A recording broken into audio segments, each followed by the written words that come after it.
Joining us is Max-Keiser, and I really appreciate Max coming on the broadcast with us. He has TV shows with BBC, RT, Press TV, radio talk show host. You can go to his website, max-keiser.com, and learn more.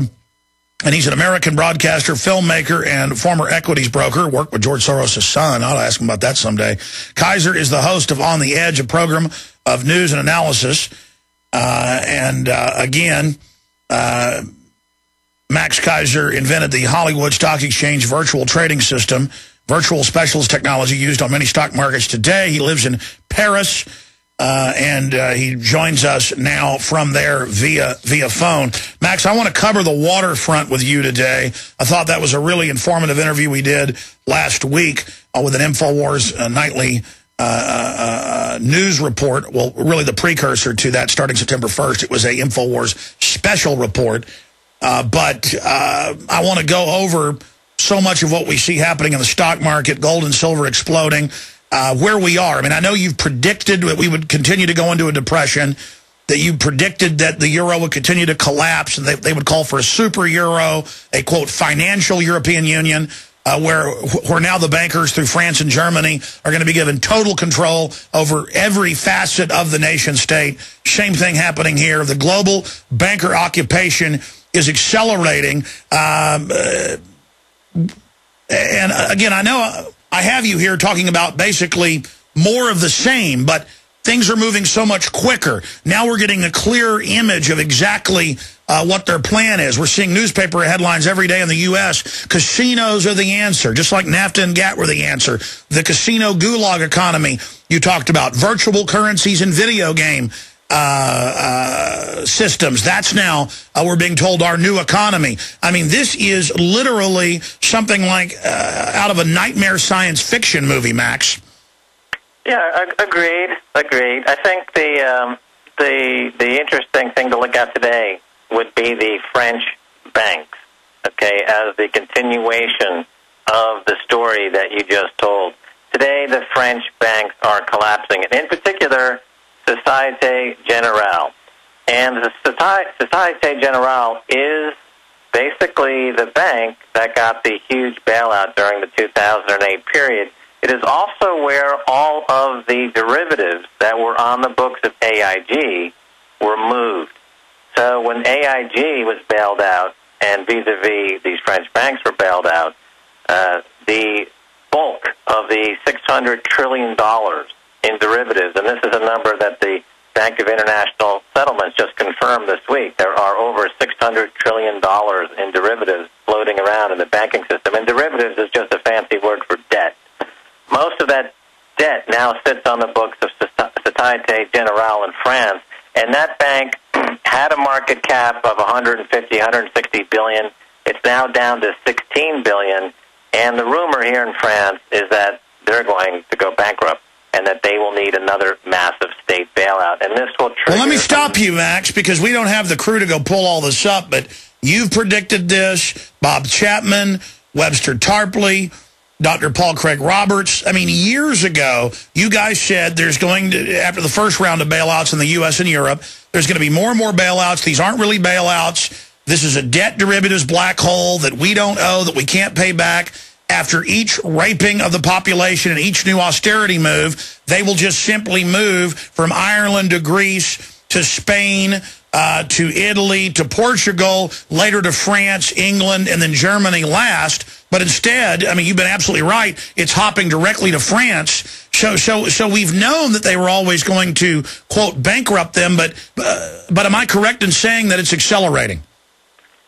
It is accelerating because the hope was that at some point that the economy would grow and that there would be enough growth to grow their way out of this problem. But unfortunately, there's been a collapse in the economy. The unemployment keeps going higher, and there is no growth. Growth is going in reverse. And in countries like the UK, where they are in the process of rolling out austerity measures, there is increasing stagnation, and the population is in revolt. And the population is in revolt in countries around the world, in Athens or elsewhere. And so that's not adding to any growth.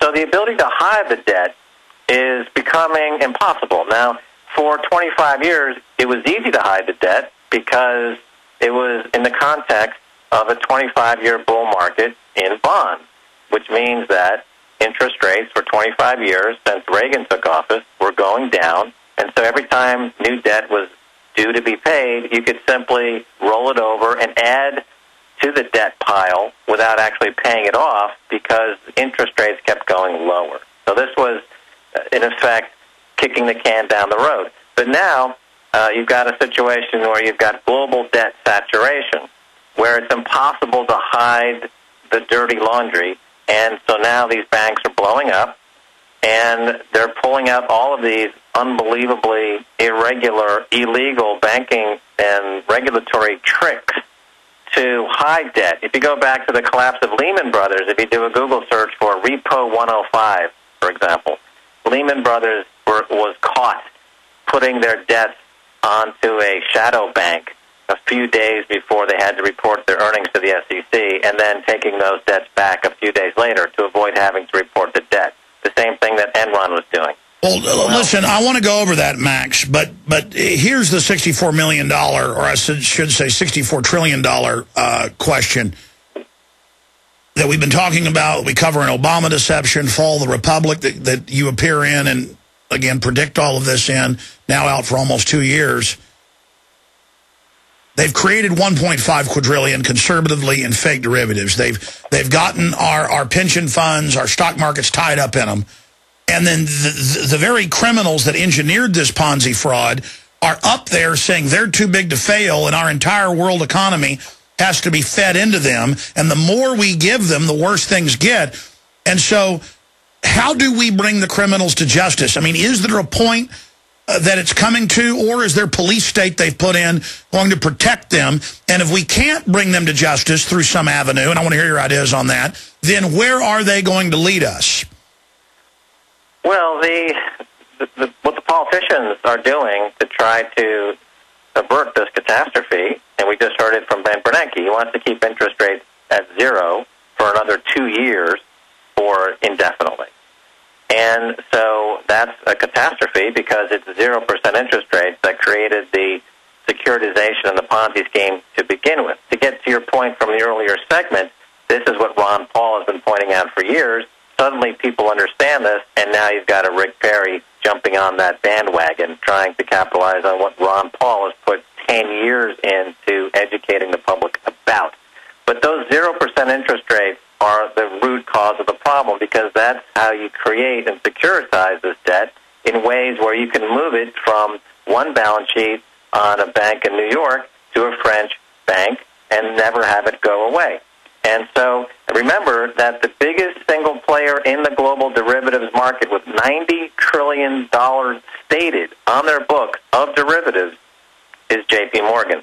They are the counterparty to all of this debt, to all of these banks. Well, that was my next issue. It's the mega banks that are completely zombie and have hundreds of times the debt that governments have. We're talking about the U.S. being insolvent over $14.5 trillion. And then, meanwhile, we're talking about hundreds of trillions inside of these individual banks, and they're lecturing us, Max. It's insane.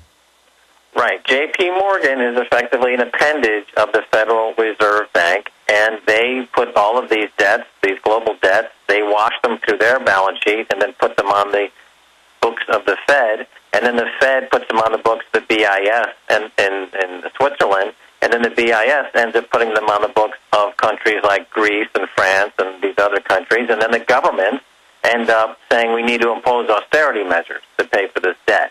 But the fact is that people who are suffering the austerity measures were never responsible for incurring these debts.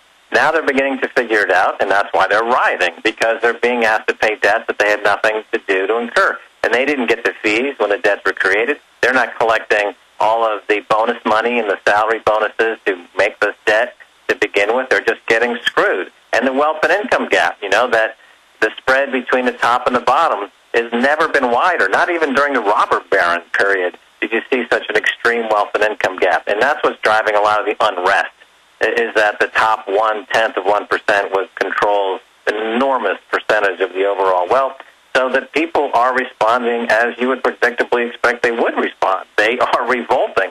Now, you ask me what can be done about it.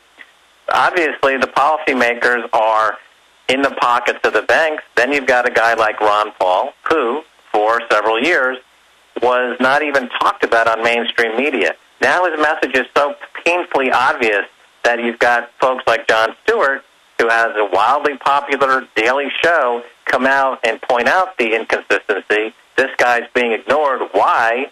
And so now it's bubbling over, and now you've got the gloves have come off. Now Rick Perry, to raise the bar, is calling Ben Bernanke a tyrant, and things are hopping off, jumping off. Things are getting heated. Yeah, the system's so scared they're now trying to co-opt it with a guy they know is totally bought and paid for, totally plastic like Rick Perry. He's now, why, it's treacherous. Yeah, they're treason. But it's all talk. That's how scared they are of Ron Paul, which, again, Ron Paul is a manifestation of the fact that his popularity signifies that people are really starting to wake up. So I want to talk to you, Max, about what's going to happen if we don't beat these bankers and how you think we can beat them. Stay with us.